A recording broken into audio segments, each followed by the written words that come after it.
You ask Tiger to solve. This deals with linear equations with one unknown.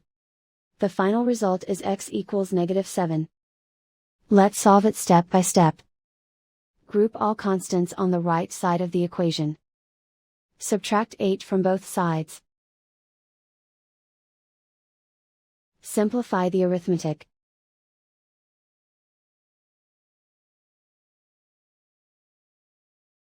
Isolate the x. Divide both sides by -3. Cancel out the negatives. Simplify the fraction.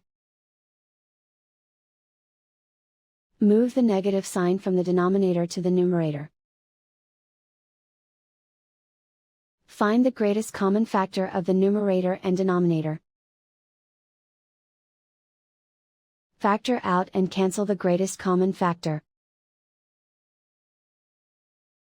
And so the final result is x equals -7.